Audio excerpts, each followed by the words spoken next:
Well, thanks for helping my project. Yeah, thank you for interviewing me. Could you say a little bit about yourself? Yeah, so my name's Sastrik Bhagavatula. I'm a recent graduate from Texas A&M in computer engineering, and right now I work at Chevron as an engineer. And you also have had a long time interest in space. Yeah, too. yeah. So my interest in space really started back in high school. I actually wanted to major in astrophysics because my grandfather was an astrophysicist for ISRO in India. So I took a huge interest in space, when I would talk to him. And over the past 8 years or so, what's really piqued my interest is like the Mars missions, and especially like Elon Musk's idea for a colony on Mars. So when I did like a week long camp type thing in NASA in 2016 summer, and so that was really just about the whole idea was like how would you get to Mars, how would you like take off from Earth, what are like the intermediary steps, and then when you get to Mars, like how would you land, how would you set up like a biological habitat and stuff like that. So my team during that camp was really focused on how do we get to like physically how do we take off from Earth and kind of land on Mars. And so our idea was that the moon would be kind of like this lunar base for us. Since you can only take off every 2 years, you would have a bit of time to do some training because I think what we assumed was that the moon habitat was kind of similar in many ways to the harsh environment on Mars. So we thought having a lunar base or some sort of training and then taking off to go to Mars would be like kind of the ideal plan. And our idea was also that like SpaceX and NASA would have like some sort of partnership, which we're seeing to fruition right now. So I'd like to think that we kind of guessed and we kind of predicted that would happen. So, but yeah, that's really. And then obviously over the past 4 years, I've been following a lot of what SpaceX does. And then I watched the Blue Origin and Virgin Galactic launches, and those were like really, really cool. So I'm really, really excited for the future of space travel in general. Kind of how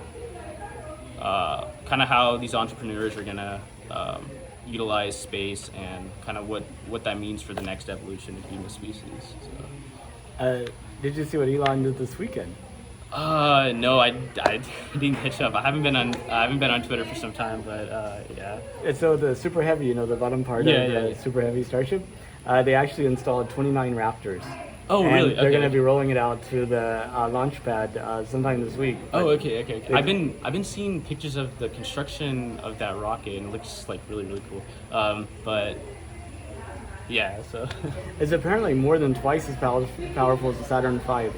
Oh, really? Okay, yeah. Because it has that many engines on it, right? So, but yeah, it's actually what I found like really, really interesting is like the different designs these guys have for their rockets. Like, Blue Origins is different than like SpaceX's, and SpaceX just has like so many more engines on it. It's way more powerful. So I think it's like really interesting the different techniques and methods these guys have taken to their approach to space travel. So yeah, it is pretty amazing. Yeah.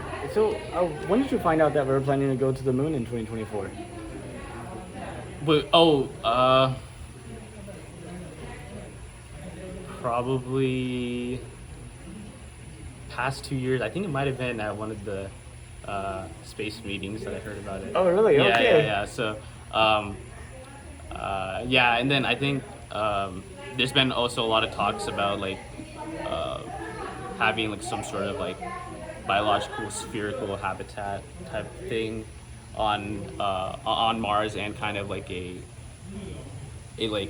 training facility on the moon. So I think some speakers came to the meetings and talked about it, but yeah, so that's kind of where I learned all about that. So.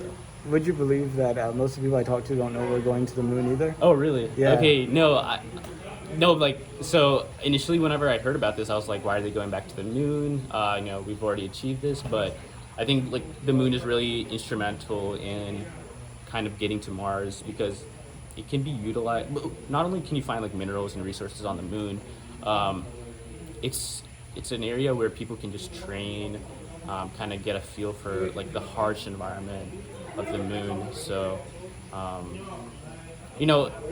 not to bring politics into this, but like Trump kind of said that we would go back to the moon. I thought that was actually kind of a good step, like establishing that. That process, that getting to the moon is actually a lot more important than people realize at first sight.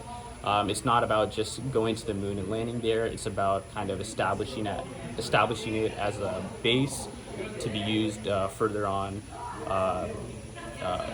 in the next century or so.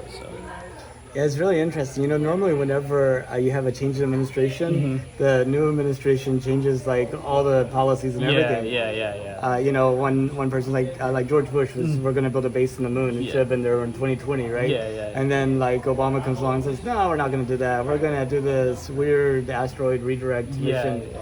And then, you know, Trump said we're going to the moon. And then, you know, people were expecting Biden to come in and do something. But space policy is like the one thing that's maintained kind of that stayed the same between the previous and this administration. Yeah, I think so. I'm hoping that people are learning more and more about like kind of like concrete plans about like what these guys want to do, because so I think NASA in terms of like launching rockets is not really what they're going to be used for in the future. They're more of just the science division, right? So these guys like SpaceX, Blue Origin, I think they're really going to be the ones carrying people to the moon and to like Mars and stuff like that, right? But I think establishing and understanding that the moon is really, really important is really key for the public's understanding and public's knowledge and knowing what the future of space travel is and stuff like that. So.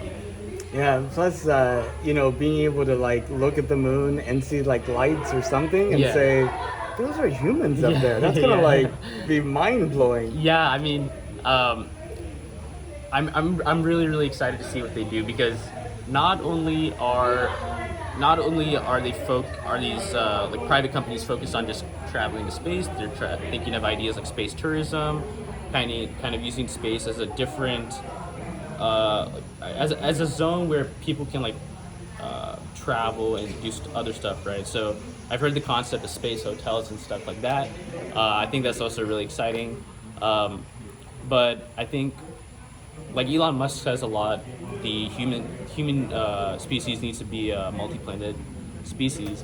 I think, you know, the research we gained from the recent NASA rover that landed on Mars, right? I think the research we gained from that is going to be really, really important to understand not only how can we survive on a different planet, but how can the knowledge of what happened on Mars help potentially steer the direction of how the Earth is going to be heading into. Because I mean, there's evidence that you know, there used to be water on Mars, and now Mars is just a rusted planet, right? So eventually something like that is possible for Earth, and I'm just really interested to see how the chemistry on Mars is going to be something we use to study our evolution and kind of the planet's evolution as a whole. So. But that statement, humanity needs to be a multi-planetary species. Is that something you agree with? Yeah, I very much agree with that. In fact, if we could go for further beyond Mars and go to like other universes and stuff, obviously that's something I'm really, really interested in. I'm not only interested in figuring out whether the humans can be a multi-planet species, but also finding other species. Like, it might sound like something like from a sci-fi movie, but I really believe that there could be life outside of our planet. And I don't know. As a nerd of like sci-fi stuff, I really hope that there's a concept of aliens and stuff like that. But I think that the more you can learn about other planets and kind of learn about how these planets have progressed, it's just really interesting knowledge. First of all, that, and it could be utilized like to our advantage, so that we could prevent certain like extinction level events on Earth and stuff like that. So I truly believe that if humans are a multi-planetary species, then not only will we progress in terms of evolution, well, obviously that's a given fact, but we'll progress at a faster rate. And I think, I don't know, the whole idea just sounds like really really cool to me. So Do you think at some point humanity will expand beyond the Earth, that it no longer sees itself as being Earth-centered, that Earth is just one of many different places where humanity is? I hope so. So actually, my thinking behind this comes from. Have you seen Interstellar by any chance? So I'm kind of hoping that type of travel exists where you can travel through. I'm not sure. I haven't read up on the physics of any of this, but the concept of traveling through black holes to get through like the other side of the universe and exists on different planets could be just really really interesting as a whole. And I really think we will get there. Kind of start off that cycle within my lifetime, hopefully, because I mean Musk is predicting by the end of within the next 20 years that we can go to Mars, right? So I think if they can set up the necessary equipment, necessary habitat on Mars, then we can truly push our scope and advance how we think about simple things such as physics, chemistry. So I'm really excited for that, and I think it really is the next step for us. I think it's no given that the Earth will survive for millions and millions of years. I think we're just kind of seeing the effects of I mean, whatever your opinion is on energy and like climate change, I think eventually Earth will become uninhabitable. So kind of if you're pushing the advancement and idea of entrepreneurship in terms of getting to a different planet, I think it only benefits humanity. It can't hurt us at all. So yeah, that's my opinion on that. Last question. If it was safe and affordable, would you go to space? I actually thought about this because Virgin is selling tickets for $200K, right? So I was like, I mean, it's not millions of dollars, so I guess it'll eventually that cost will go down dramatically, right? Because of once you increase scale, then the amount to actually build these ships will decrease dramatically. So I will say I'm scared of heights, so I'm not sure exactly. I'm scared of heights too, but I have no trouble flying a Cessna. Yeah, I mean, I think obviously it's just a once in a lifetime experience. I would love to do it, even if it's for 5 minutes, just experience zero gravity. So, I mean, I wish I could travel to Mars, but if I could just go up into space for 5 minutes, yeah, I would do it. If it's affordable, yeah. Did you know they have a drawing for one of the Virgin Galactic flights? Yeah. I heard about that when they launched, right? And I think they sold a lot of tickets too recently. And it's still you can still enter the drawing. Yeah. Like I thought about it and I was like, what would I actually do if I went up to space that high? But I think Virgin Galactic, their concept of space travel is a little different, right? Because they do a gradual descent. I think that would probably be less scary because it'd be like flying in a plane. But something like Blue Origin, just flying straight up would be, I don't know if I could do that, but it'd be really interesting to see how that could potentially change in the future. So Discovery is having a reality TV show next year called Who Wants to Be an Astronaut? Okay. And applications are open for it. The winner goes to ISS for 8 days. Oh, really? Okay. Is that like something you would do? Ideally, yes. Yeah, but realistically, I'm not sure if I could. But ideally, yeah, I would like to. I mean, these are like once in a lifetime opportunities. I mean, there's going to be a very small fraction in my lifetime that's going to actually be able to go to space, right? So anything I could do to like go up there, see the stars would be really interesting.